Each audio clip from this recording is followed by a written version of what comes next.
Hi, and welcome to Faith in Front. One of the biggest lies that's been bought by the church is that we're not supposed to talk about politics. And I think that's been a tool of the enemy because he knows that, if we keep silent on some things, he can do more damage. If we buy the idea that certain topics are off limits and that we're not supposed to talk about those things, then he wins. But God instituted government, and God has something to say about government. When you look at Romans 14, it says, "Let every person be subject to the governing authorities, for there is no authority except from God, granted by his permission and sanction, and that those which exist have been put in place by God." Okay, therefore, whoever resists governmental authority resists the ordinance of God. And those who have resisted it will bring judgment, civil penalty on themselves. Now, if you stop there, you'll think that we're just supposed to do whatever the government says. But that's not true. Because when it talks about the way the government should be, when you look at verse 4 in the same chapter, it says for the one in authority, the government authority says, "For he is God's servant to you for good." Okay? Now, if the person in authority is not doing good, then they are outside of God's will. If the government is aligning with God's will, of course, we submit. But don't fall for the idea that we are supposed to submit to everything that the government says that we're supposed to do.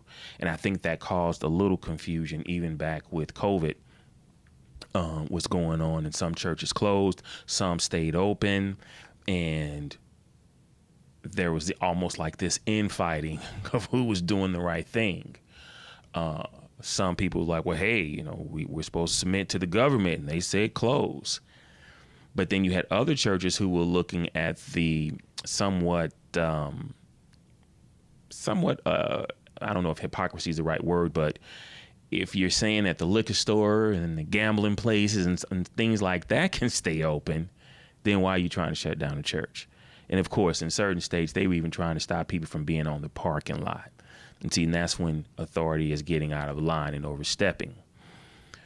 When you hear the statement, separation of church and state, don't be fooled by the trickery. And what I mean by that is that was originally a letter written to a Baptist church by Thomas Jefferson to let them know that the government will not be able to come in and dictate how they live out their religious freedom.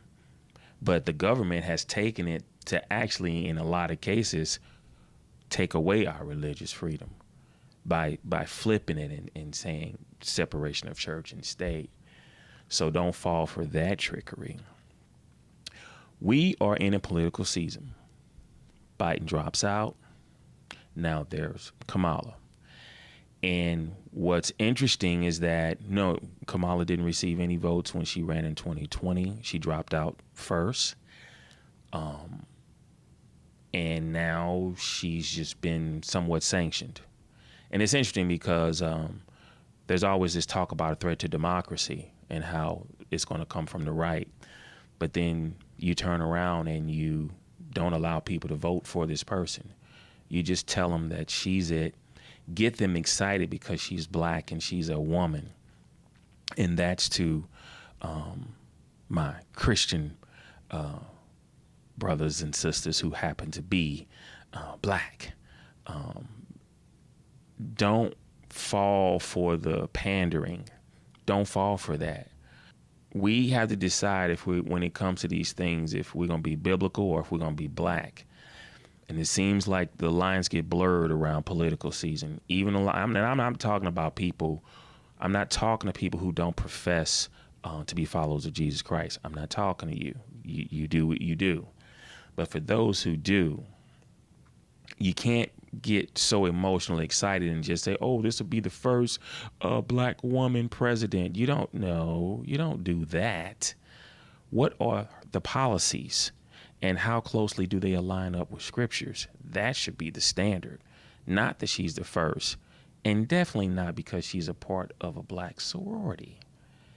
No, you don't do that. That shouldn't be the standard. Our standard shouldn't be that low. And this is another thing that I want to address too, because we've somewhat been programmed and taught that we're supposed to go to the government in this posture of, what are you going to do for black people? Should Christians have that mindset? What are you going to do for black people? Versus, what are you going to do for Americans, just for as a whole? I mean, white people can't go up and say what you're going to do for white people, because they would be considered racist. But see, when we keep a victim mentality, we feel like we're entitled to say, what are you going to do for black people? Because that's what a victim does. It's looking for some help me out of my victimhood, even though every 4 years we get the same promises and no one ever stops to think, well, if we're getting the same promises every 4 years, then that means they're not being kept. But we fall for the dream.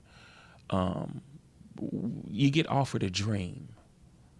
And that's all an idea. And that's all it really takes, even though the idea never comes to fruition. But I don't think we as Christians should be even looking at it from, what are you going to do for black people? Because you're excluding everyone else. Would Jesus do that? Would Jesus exclude everyone else? I don't think so. So just what are you going to do that's best for this country? Maybe just open it up. I'm talking to Christians. I don't think you should look at it that way. That's just me. I mean, if you want to stay in the tone of what you're going to do for black people, go ahead. But that's one of them. Would Jesus think like that? Would he just isolate everyone else? Because it comes across like, I don't really care about other ethnicities. Just what you going to do for me, a black person.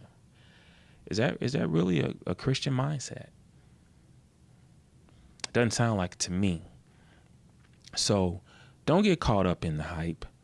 When you think about Kamala Harris, you got to look at her policy. She's one of the first ones to perform a same-sex marriage.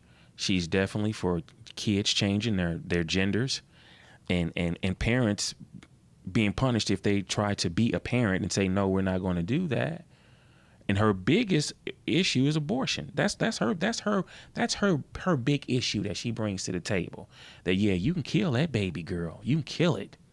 Yeah, because I'm going to call it for what it is. This whole reproductive rights. That's silly. Nothing's being reproduced in abortion. Nothing's being reproduced. But that's what she brings to the table. So don't get so caught up in racism and white supremacy.